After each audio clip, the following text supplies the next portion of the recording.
Hi guys, hope you're ready for chapter 3 of The Unicorn and the Born. Of course it wasn't that simple. I was only in the 5th grade, so this meant I was hired the way kids who work as babysitters or lawnmowers. Dad had to be in on it. He just didn't have to know about all the more unusual parts of the job. Dad was asleep on the couch when I got home that night. Keeping real quiet, I made myself a peanut butter and banana sandwich, then cleaned up the kitchen. I heard Steve come in later. I could hardly sleep thinking about the unicorn. How she looked, how soft her nose was, that amazing smell she had. Bacon was sizzling when I woke up in the morning. My room is closest to the kitchen, a considerable benefit to my mind, as I get all the cooking smells first. Dad was curled over a cup of coffee and Steve was frying eggs when I bopped in the kitchen. Steve had been fixing breakfast a lot since he started working at the Chinaberry Diner. Sunlight came shining in big blocks through the window over the sink. It was Saturday and I was going to see the unicorn again. I scooped up 3 slices of bacon and caught the toast as it popped up. Lifting the plate through the air like a fancy waiter, I swooped to the table. "Your breakfast is served, monsieur," I said. Dad quirked his lips in a little smile as he lifted his coffee cup. I poured juice and got out the butter and jelly while Steve finished 2 more eggs. "I've got a job," I said. "Now what kind of fool would give a job to an 11-year-old?" Steve snorted.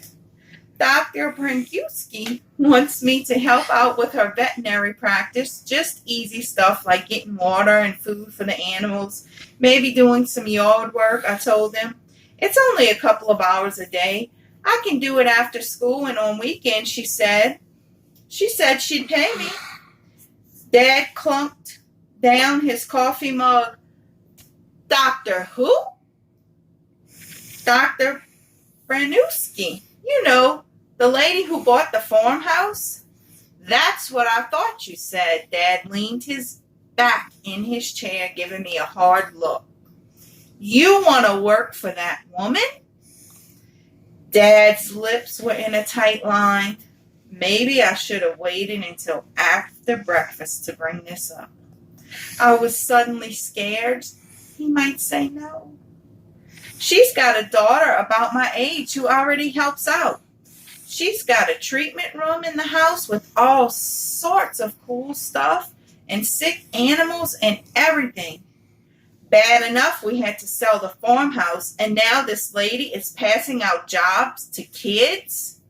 Who does she think she is, anyway?" Dad growled. I looked at Steve, but he was pretending to still be very busy with eggs he had already finished cooking. "She's going to pay me," I said. "Only a few bucks an hour, but I don't care. I just want to be around the animals." I was careful not to say what kind of animals. I looked up at Dad thinking, please don't say no. Please don't say no. Dad didn't say anything for a full minute. Just sat there looking red in the face. I started helping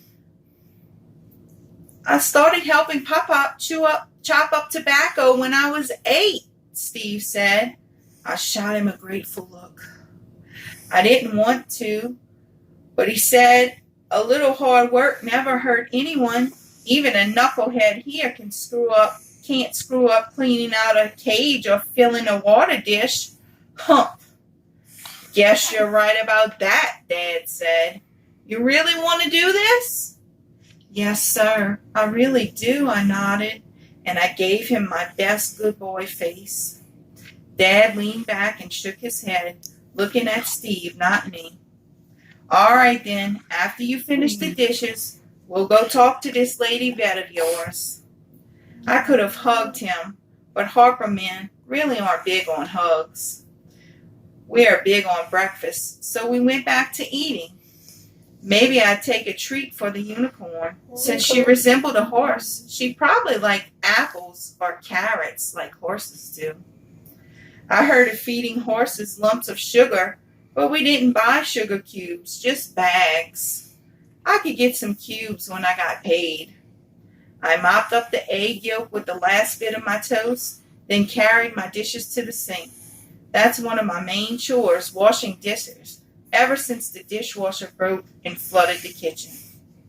I felt weird to go to the front door of the farmhouse. We always used to go through the kitchen door in the back.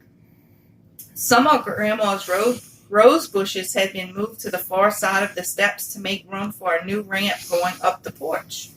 Some of the roses still had blooms, big pink, red, and white ones, and 2 little peachy yellow ones. Roses were her favorite flower, so I was glad to see they were still there. There was a bench under the living room window and a big sign next to the door that said, Brankowski Animal Clinic Office. Office hours 10 a.m. to 4 p.m. Dad lingered a bit at the door, checking out the new paint job and the pots of flowers hanging all around. The door swung open to the sound of a jingly bell. A lady staggered out carrying a fat cocker spaniel with a plastic cone around its head like some weird sort of shield against outer space death rays. The dog's rump looked like it was shaved and looked coated with a brown stain. We shuffled back to give them some room.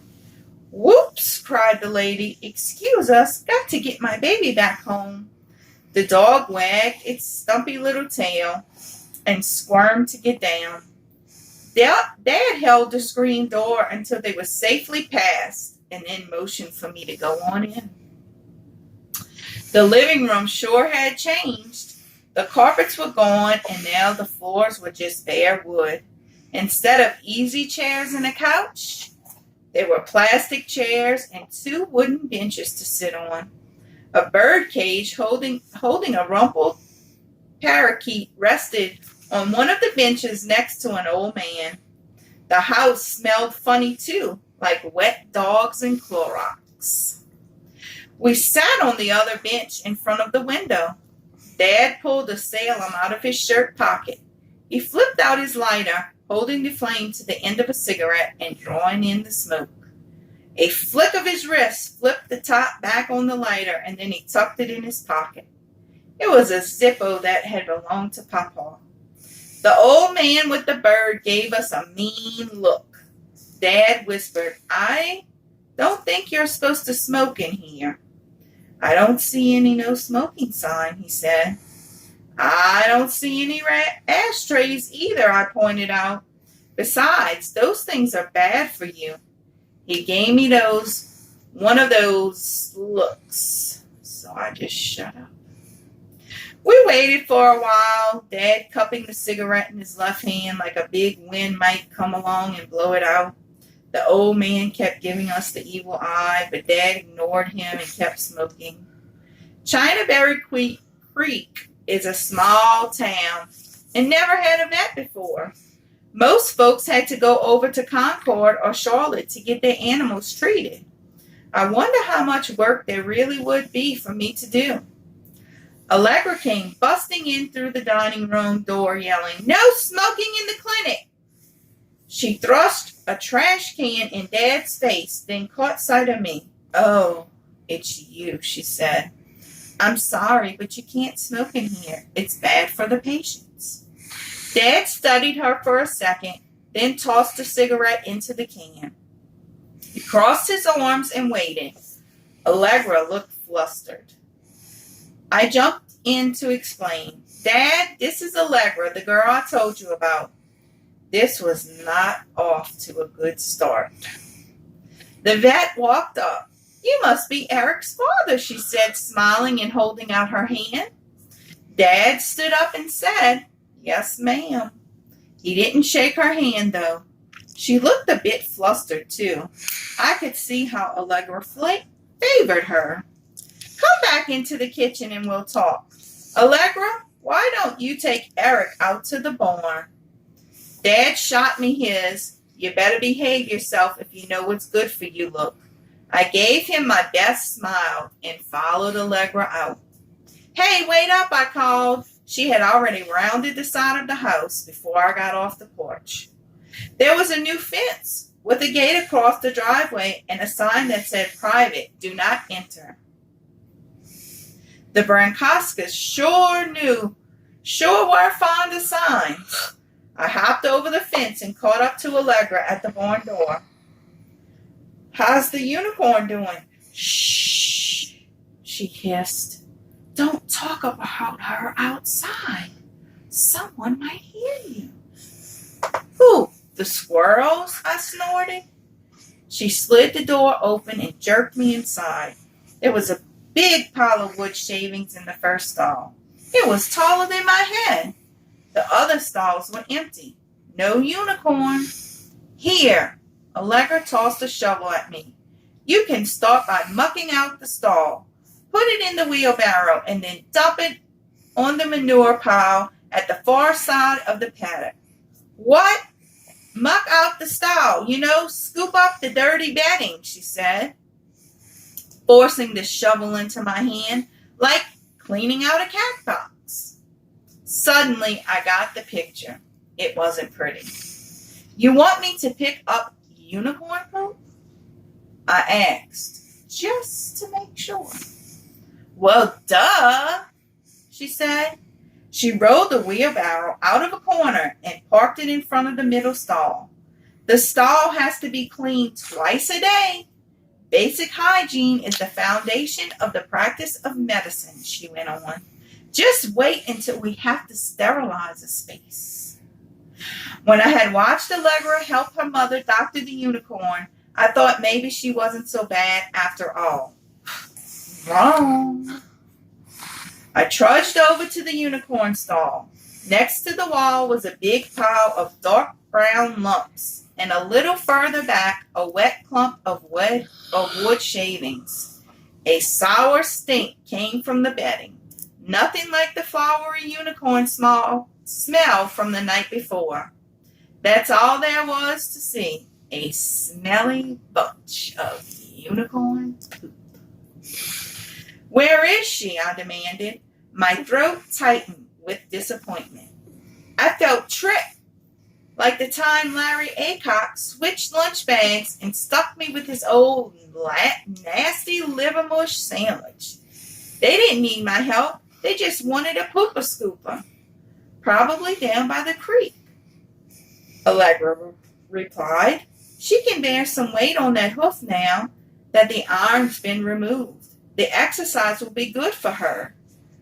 "But you said she needed to be watched," I cried. "Maybe she got worse. Maybe she's in trouble. How do you know she'll come back?" "Because she promised," said a rumbly voice from around my ankles. Something brushed along my leg, like a cat does when it wants to be fed. I looked down. It was a cat. Its little white head rubbed across my shins while its long white tail stood up with the tip flopped over, making a little flag shape in the air. The face tilted up to catch my eyes. "Unicorns are very noble, the cat said. Then it winked at me. And that, my friends, is the end of chapter 3. Tune in later for chapter 4.